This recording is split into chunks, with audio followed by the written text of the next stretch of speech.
If you get your news from Facebook, which you shouldn't get your news from Facebook, but you may have seen that Andre Crouch passed away, if you saw that. And he was a hymn writer. We're going to sing one of his songs, as a matter of fact, right now. But back in the early 80s, he was kind of a renegade hymn writer, in the more traditional circles of. He was like, you don't better steer clear. But he had some good songs, and I found one that was in one of the hymn books that I use. And it's my tribute. But I was thinking, what kind of brought me to what am I thankful for? And I was sharing this morning. Yesterday I went outside to my driveway to get some of the snow off of it because, like a good homeowner, I procrastinated terribly, and all of my cars just drove across the snow and packed it down, and I thought, it'll never come up off the driveway. Well, when we moved into our house in December 1st, 2005, it was the coldest day of that year. And the homeowners that were before us left two things. They left an old steel shovel, and they left a basketball because their children were pretty athletically inclined. So we had a basketball and we had an old steel shovel. Well, that steel shovel still is at our house. And so I took that steel shovel out yesterday, and I got the blade underneath that layer of snow, and I just pushed all the way down the driveway, and it just peeled up in these 1-inch chunks, just as smooth as butter. It was like the ice flows in the Arctic. It was all these chunks. And it was probably easier to get it off the driveway yesterday than it would have been in the -6 degrees, 25-mile-an-hour wind blowing the day that it actually snowed. So I was very, very thankful for that. And so for what it's worth, you can be thankful for the little things, right? So lesson learned, procrastinate, drive over the snow, it'll all work out, right? Not really. Second thing is, in my life recently, there have been some people that have infiltrated our lives that are broken. And I said to Kelly yesterday, I said, why am I surrounded with these people that are so broken and so needy? I said, I've got nothing. And Kelly says, probably just to make us thankful for what we've got. And so, thank you, Kelly, for making that real in my life. But you are all surrounded with people who are in your life for a reason, and we are surrounded by people. So, when you pray for one another, don't make it stop there. Pray for the people that your friends are influencing, because you have a ministry. So let's be thankful. And let's sing together My Tribute, in tribute to Andre Crouch, who passed away, but it's a great song of thankfulness anyway. So I'll let you remain seated, but sing right out, My Tribute. How can I say thanks for the things you have done for me?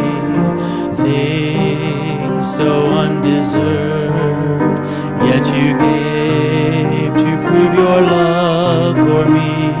The voices of 1,000,000 angels could not express my gratitude. All that I am and ever hope to be, I owe it all to thee.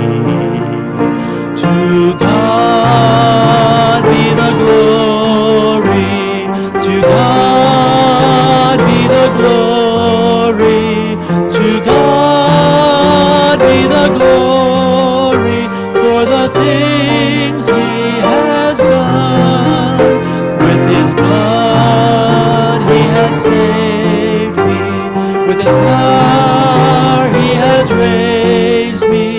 To God be the glory for the things He has done.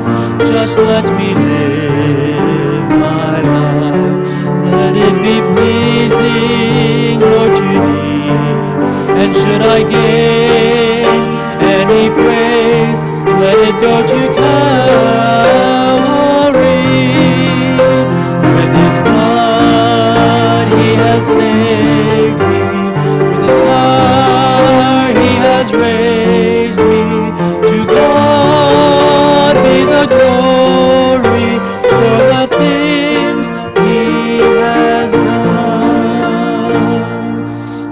so much for your participation this morning and your singing. Sue, are you on this morning? All right, good. Looking forward to it.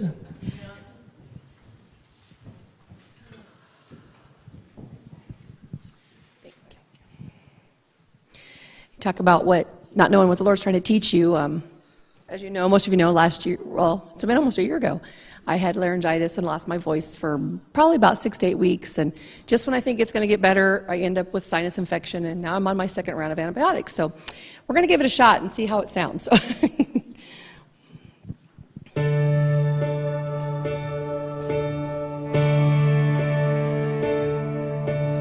What do you say to someone who feels like they've lost it all, over the edge with no one there to break their fall? And what do you say to someone who feels so unloved, giving themselves away a little bit every day just to be good enough? And what do you say to a hopeless soul who can't remember their way home, and everything is out of their control? There is no valley, there is no darkness, there is no sorrow greater than the grace of Jesus. There is no moment, there is no distance, there is no heartbreak He can't take you through. So before you think that you're too lost to save, remember there is nothing greater than grace.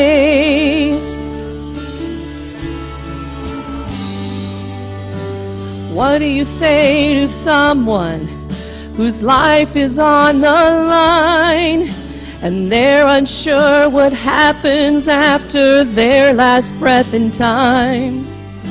And what do you say to someone who's built a wall you can't break through, and it's so hard for them to hear the truth?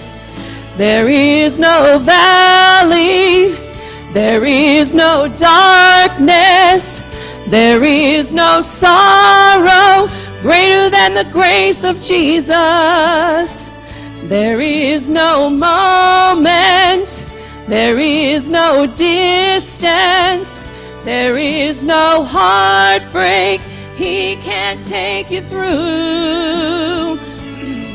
So before you think that you're too lost to save, remember there is nothing greater than grace. So don't lose hope, don't let go, don't give up, you are not alone.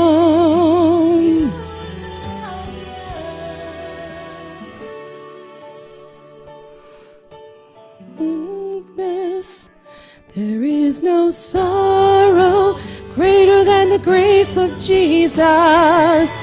There is no moment, there is no distance, there is no heartbreak He can't take you through.